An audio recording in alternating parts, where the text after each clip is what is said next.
What's going on, everyone? Welcome back to the show. So we know the situation when it comes to Social Security. We know Social Security needs to be reformed, and we also know that there needs to be an increase for people receiving Social Security benefits. And so what I did, and I haven't done this before, and I think I'm going to start doing more videos like this, but I asked ChatGPT, what are the best 4 ways to reform Social Security? And so I want to do a video on this. We're going to talk a little bit about it. And it actually came up with some really good solutions. And not only do we have solutions, but we also have a time period. So it's letting us know how long this reform will last. So right now, we hear about 2030, 2033, 2034. That's when the trust funds will be completely depleted. Now, you have politicians out there that will say, well, we should just raise the full retirement age, or we should do these other things to reform Social Security. But what they're not telling you is how long will that prolong the program? Because if we're looking at a trust fund that will be depleted, and let's say instead of 2034, it'll be depleted in 2037 or 2038 if we raise the full retirement age up. Is that really worth it? Or should we be looking at a more permanent fix, something that will push it off to maybe 2050 or 2060? And so I'm going to show you this today. We'll show you at least 4, and then I'll do another video because I have some more that I want to share with you, but it's going to take me a little time to go through these and talk a little bit about them. And so that's what we're going to do in this video. And in the future, I'm going to ask ChatGPT some other things, like how to provide an increase for Social Security benefits. And if you guys have different ideas of what you want me to ask ChatGPT, then let me know in the comments below. You can also send me an email, david@thetecshow.com. So that's what we're going to focus on in this video. But first off, you guys can do me a favor. Please like the video. If you're watching this video and you want to see more content like this, please consider subscribing to the channel. Okay, so here's the chart right here. And we asked ChatGPT. Now, what we're looking for is 75 years of funding, okay, that fit the funding gap for 75 years. However, with just one reform, it's not going to happen. If they just look at one thing, one item to bring in more revenue, they're going to have to do multiple items in order to bring in enough funding for 75 years, but we can still get an idea of which ideas are stronger than others. Okay, so let's go ahead and get started. The first one here, to increase revenue, eliminate the payroll tax cap. Okay, so raise the cap. We've heard politicians talking about this in the past. Now, there's more details here. Let's look at the details. Says the cap is $176,100 in 2025, eliminating or reapplying the tax for income above $250,000 would make high earners contribute more. And by doing this, it's estimated to close up to 73% of the 75-year funding shortfall. Okay. Now, when we're looking at how long will that push off this problem that we're having with the trust funds being depleted, it would push them off between 2060 and 2065.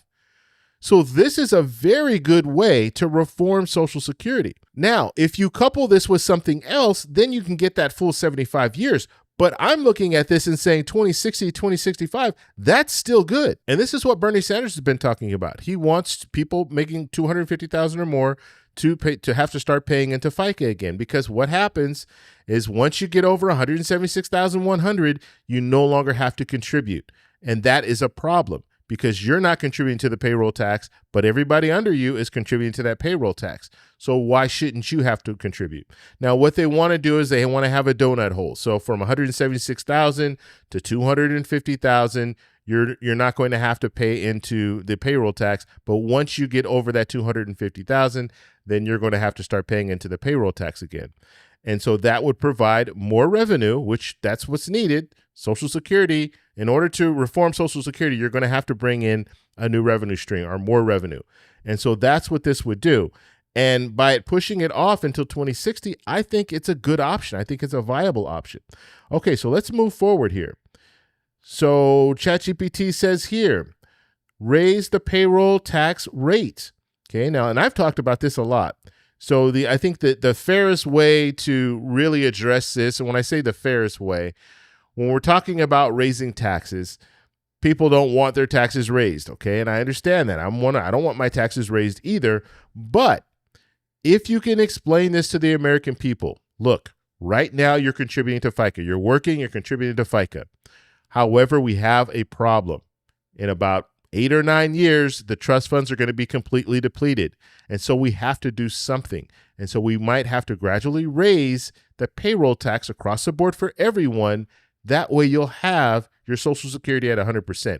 If we do nothing, then you're going to see a cut of about 23%. I think most people would look at that and they would say, okay, let's go ahead and move forward. But let me show you what information we have here. So it says, increase the combined employee-employer payroll tax, and they say employee and employer. Okay, so the employer also contributes. So right now you're contributing 6.2%, and your employer is contributing 6.2%. And so they're going to raise it for both you and the employer. Okay, so and then it says the tax rate from 12.4% to 14.4%. And that 12.4%, that's 6.2% for you, 6.2% for your employee. And then phase it in over 20 years, okay? 0.1% per year. And so this will be very gradual, so you won't even really feel that difference. And then it says it would spread the costs broadly across workers and employers, closing about 53% of the funding gap. And this would extend the trust funds between 2055 and 2060. So another good option here. And so that's bringing in more revenue. And I think this is something that would probably be easier to sell because let's face it, rich people aren't going to have to pay more in taxes. We just saw this big, beautiful bill. What do? They cut taxes for the wealthy. But when it comes to the working class and middle class and the poor, they gave some tax cuts. But guess what? They're only for 3 years. They sunset in 3 years. They're going to go away. And they put caps on how much you can earn in these tax cuts, these tax deductions, basically. And so looking back at this option, this is a good option mainly because it's gradual. And everyone will have to contribute a little bit more, but it'll be so gradual you're not going to feel it. And it would help the problem. And just doing that alone would push your trust funds up another 30 plus years. And so I think this is a good option, but we'll just have to see if we can get enough support. And you do have some politicians that are saying we should just raise the payroll contribution across the board for everyone, but we need to get support. And politicians, their biggest fear right now is not being reelected because they don't want to raise taxes on anyone. But the reality is you can't just keep cutting taxes. You have to, at some point, you're going to have to raise taxes on people.